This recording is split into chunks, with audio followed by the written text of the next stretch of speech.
ሰላም የማሁል አፍቃሪያን፣ ዛሬም አንድ አዲስ ቪዲዮ ይዘንላችሁ መጥተናል። ማሁልን የምትወዱት ከሆነና እሱን ማበረታታት የምትፈልጉ ከሆነ ሁላችሁም ቪዲዮን ከመመልከታችሁ በፊት ቪፒኤን ኮኔክት በማድረግ ከስልካችሁ ጋር ተመልከቱት። ጃክ ልደቱን ሆቴል ውስጥ ከጓደኛው ጆን እና ከገርል ፍሬንዱ አናያ ጋር እያከበረ ነበረ። እናም ጥሩ ጊዜ እያሳለፉ ሲሆን እንዲሁም ኬክ ከመብላታቸው በፊት ቡና እየጠጡ ነበረ። ከዛ ማናጀሩ እንደዚህ አላቸው፣ አለቃ ለአሁኑ ያለን የቾኮሌት ኬክ ብቻ ነው። የአንዱ ኬክ ዋጋ ደግሞ 400 ሩፒ ነው። 2 ኦርደር የምታደርጉ ከሆነ ግን 20% ቅናሽ አላችሁ። እሺ ጥሩ በቃ 2 አምጣልን። የእንቆቅልሽ አፍቃሪያን ከ20% ቅናሽ ከተደረገላቸው በኋላ ስንት የሚከፍሉ ይመስላችኋል? እስኪ ካልኩሌት አድርጋችሁ ንገሩን።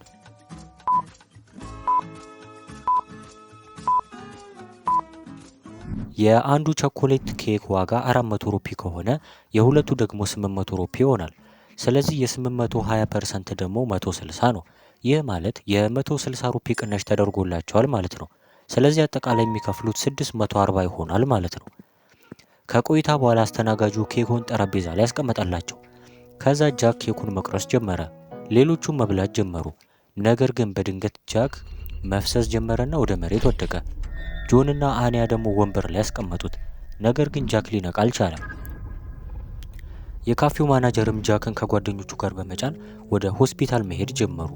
ወደ ሆስፒታል ለመሄድም 3 መንገድ አለ።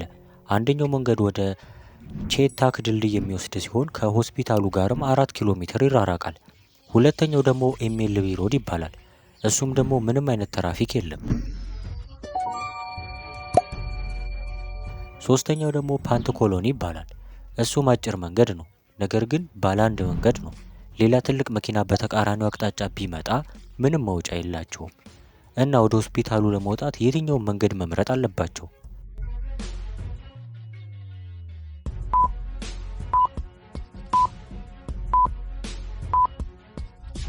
በፍጹም ተአምር ሶስተኛውን መንገድ መምረጥ አይችሉም፣ ምክንያቱም አደጋ አለው። ምናልባት ከፊት ሌላ ትልቅ መኪና ቢመጣ ምንም አይነት መውጫ አያገኙም። የመጀመሪያው መንገድ ደግሞ ድልድይ ነው። በዛ ላይ ብዙ ትራፊክ ፍሰት አለው። ስለዚህ ያለው አማራጭ ሁለተኛው መንገድ ነው። እሱንም መንገድ በመምረጥ ይሄዳሉ። ነገር ግን ሆስፒታል ሲደርሱ ጃክ ሞቶ ነበረ። ጃክ ከተመረመረ በኋላም ዶክተሩ ተመርዞ እንደሞተ ነገራቸው። ይህ ሰውዬ በምግብ ወይም በመጠጥ ተመርዞ ነው።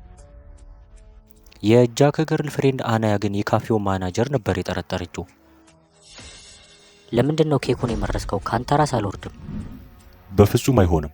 ሲጀመር ተመሳሳይ ኬክ ነበር የበላችሁት እኮ። ነገር ግን ጆን እና አናያ ሰውየውን በጣም መከራከር ጀመሩ። ነገር ግን ማናጀሩ ከመጨቃጨቅ ይልቅ መርማሪው ማሁልን ችግሩን እንዲፈታ ደውሎ ጠራው። መርማሪ ማሁል፣ አሁንም ሁሉንም ነገር ንገረኝ። አና የተባለችው ገርል ፍሬንዱ ሁሉንም ነገር ነገረችው። በጣም ይገርማል። እንዴት በኬኩ ጃክ ብቻ ሊሞት ቻለ? የሆነ ልክ ያሉና ነገር አለ። ምክንያቱም ኬኩን እናንተም በልታችኋል እኮ። ማሁል ከማናጀሩ ከጆንና አኒያ ጋር በመሆን ወደ ካፌው ሄዱ። ከዛ ለምርመራ ሰውየውን ወደ ዶክተር ሳንጃና ከላከ በኋላ ወደ ካፌው ተመለሰ። ሶስቱም ሲበሉት የነበረው ኬክ ተቀምጦ ነበረ። ማሁል ኬኩ ላይ ሳምፕል ወሰደና ወደ ሳንጃና ላብራቶሪ ሄደ። የዶክተሯ በር ደግሞ የተቆለፈ ነበረ። ለመክፈት 4 ምርጫ ነበር። ኳስ፣ ጫማ፣ ካልሲና ጓንት አሉ። እስኪ ልዩ የሆነው የቱ ነው? ኮመንት ጻፉ።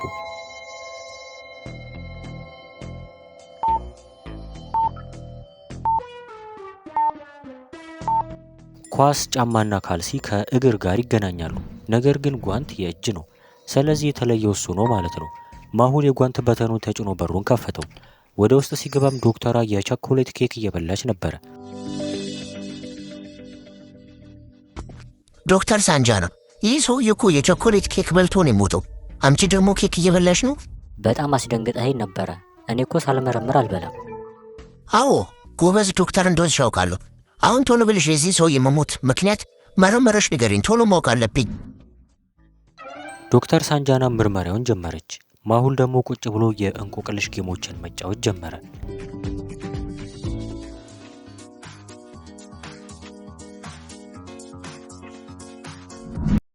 በስተመጨረሻም ዶክተር ሳንጃና ውጤቱን ይዛ መጣች።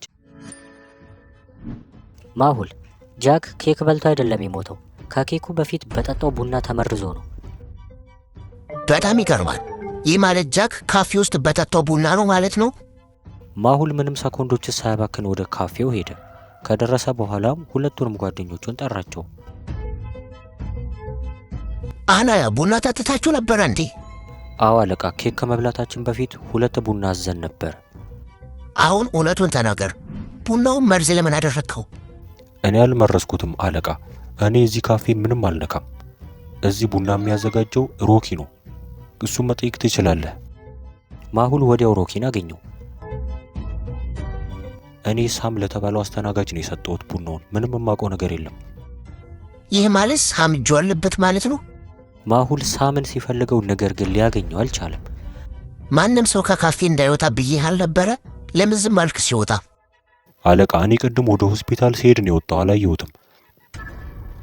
ማሁል የሳምን አድራሻ ጠየቀው። ነገር ግን ሳም ብዙ አድራሻዎች ነበሩት። የመጀመሪያው አድራሻ ጄፒ ኮሎኒ ነው። ሁለተኛውም አድራሻ ደግሞ የወንድሙ ቤት ነው። ሶስተኛው ደግሞ የተከራየው ክፍል ነው። ማሁል ይህንን ፎቶና አድራሻ ካየ በኋላ የቱ ጋር መሄድ እንዳለበት ታውቃላችሁ?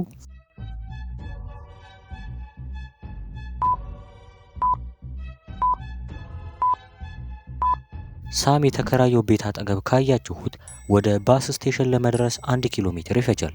ስለዚህም ሳም ከተማውን ለቆ ለመውጣት በዚህ ቦታ ሊሄድ ይችላል። ስለዚህ አሁን ማሁል ፍንጭ እያገኘ ነው። ወዲያው ለፖሊሶቹ የሳምን ፎቶና መረጃ ላከላቸው። ከዛ ከቆይታ በኋላ የማሁል ስልክ ጠራ። አለቃ ሳምን አግኝተነዋል። በባስ ከከተማ ሊወጣ ሞክሮ ነበረ። ፊቱንም ለመሸፈን የሞከረ ሲሆን ነገር ግን ቼክ ስናደርግ ልንይዘው ችለናል። እዛው ያዙት መጣው። ማሁል ወደ እነሱ እየሄደ ያለ 3 መንገዶችን ያገኛል። የመጀመሪያው ወደ ባስ ስቴሽኑ ያደርሳል፣ እናም በጣም ረጅም ነው።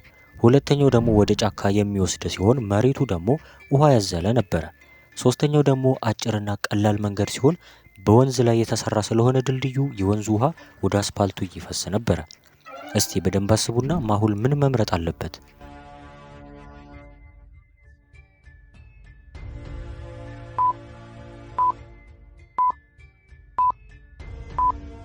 ማሁል በፍጹም ሶስተኛው መንገድ መምረጥ የለበትም። ምክንያቱም መኪናውን ያንሸራትተዋል። ጫካውም ቢሆን ምንም ለመኪና አይመችም። ስለዚህ በአንደኛው መንገድ መሄድ አለበት ማለት ነው። ማሁል ከዛ ቼክ ወደሚያደርጉበት ጣቢያ ደረሰ። አሁን እውነቱን ተናገር፣ የጃክን ቡና ለምን መረስከው?